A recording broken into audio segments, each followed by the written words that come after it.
বিসমিল্লাহির রহমানির রহিম। প্রিয় দেশবাসী, আসসালামু আলাইকুম। গৌরবজনক এই ঐতিহাসিক মুহূর্তে বাংলাদেশের সাহসী ছাত্র জনতাকে বিরচিত অভিনন্দন।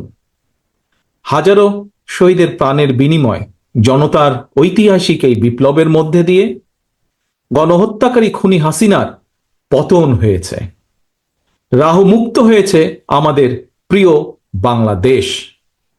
জনতার বিপ্লবের প্রথম ধাপ চূড়ান্তভাবে সফল হয়েছে। লাখো শহীদের প্রাণের বিনিময়ে অর্জিত বাংলাদেশ কখনো পরাজয় মানতে পারে না। এই ঐতিহাসিক বিপ্লবের মধ্যে দিয়ে আবারও প্রমাণিত হয়েছে, দল মত নির্বিশেষে সকলে ঐক্যবদ্ধ থাকলে এই বাংলাদেশকে কেউ কখনো পরাজিত করতে পারে না, পারবে না। প্রিয় দেশবাসী, বিজয়ের এই ঐতিহাসিক মুহূর্তে আমি আজ সেই সব মায়েদের প্রতি বিনম্র শ্রদ্ধা জানাই, এই গণবিপ্লবে যারা তাদের প্রিয় সন্তানকে হারিয়েছেন। এভাবে গত 15 বছরে ফ্যাসিবাদী শাসনকালে অনেক সন্তান তার প্রিয়তম পিতাকে হারিয়েছেন, অনেক স্ত্রী প্রিয়তম স্বামী হারিয়েছেন। গুম খুন অপহরণ করে অসংখ্য মায়ের বুক খালি করে দেওয়া হয়েছে। আপনাদের সন্তানের শহীদ মৃত্যু, স্বজনদের ত্যাগ তিতিক্ষায় 2024 সালের 5ই আগস্ট প্রিয় বাংলাদেশ আরেকটি বিজয় দেখেছে। জনতার ঐতিহাসিক বিপ্লব সফল করতে গিয়ে অসংখ্য ছাত্র জনতা আহত হয়েছেন। বাসায়, হাসপাতালে কিংবা ক্লিনিকে চিকিৎসাধীন যন্ত্রণাবিদ্ধ সময়ে সমস্ত ভালোবাসা নিয়ে আপনাদের পাশে আজ সারা বাংলাদেশ। খুনি হাসিনার বিরুদ্ধে আন্দোলন করতে গিয়ে অসংখ্য মানুষ মিথ্যে মামলা ও রাজনৈতিক উদ্দেশ্য প্রণোদিত মামলায় গ্রেফতারের শিকার হয়েছেন, কারাগারে নিক্ষিপ্ত হয়েছেন। আমি অবিলম্বে তাদের বিরুদ্ধে দায় করা সকল মামলা প্রত্যাহার এবং তাদের কারামুক্তির দাবি জানাচ্ছি। একই সঙ্গে ছাত্রছাত্রীরা যাতে আবার স্বাভাবিকভাবে হলে, হোস্টেলে, ক্লাসে ফিরতে পারেন এবং পরীক্ষায় অংশ নিতে পারেন, আশা করি সেই পদক্ষেপ দ্রুত গ্রহণ করা হবে।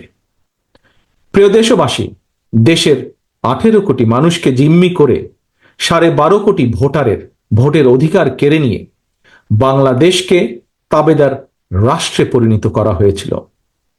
হত্যাকারী, গণহত্যাকারী খুনি হাসিনার পতনের মধ্যে দিয়ে জনগণ তাদের গণতন্ত্র, মানবাধিকার, লুণ্ঠিত ভোটের অধিকার পুনঃপ্রতিষ্ঠার পথ সুগম করেছে। এর মধ্যে দিয়ে জনগণের বিপ্লবের প্রথম ধাপ সফলভাবে সম্পন্ন হয়েছে। এরপর একটি অবাধ সুষ্ঠু নির্বাচনের মধ্য দিয়ে যেদিন দেশের 12 কোটি ভোটার নিরাপদে নিশ্চিন্তে ভোট দিয়ে জনগণের কাছে জবাবদিহিমূলক সরকার প্রতিষ্ঠা করতে পারবে, রাষ্ট্র, সরকার, শাসন প্রশাসনে মুক্তিযুদ্ধের মূল মন্ত্র সাম্য, মানবিক মর্যাদা প্রতিষ্ঠিত করতে পারবে, সর্বোপরি একটি গণতান্ত্রিক বৈষম্যহীন রাষ্ট্র সমাজ গড়তে পারবে, তখনই জনতার ঐতিহাসিক বিপ্লবের চূড়ান্ত সফলতা আসবে।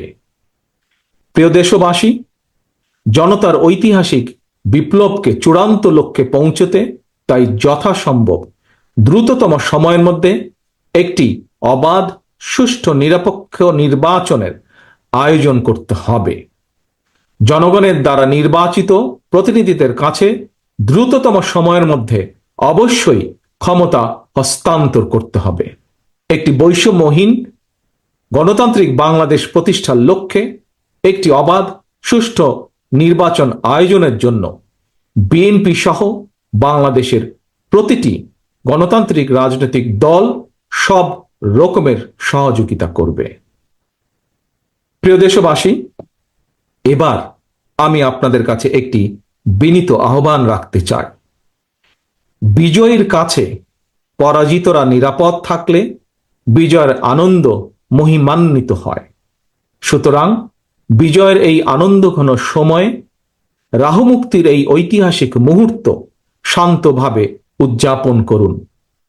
অনুগ্রহ করে কেউ প্রতিশোধ কিংবা প্রতিহিংসা পরায়ণ হবেন না।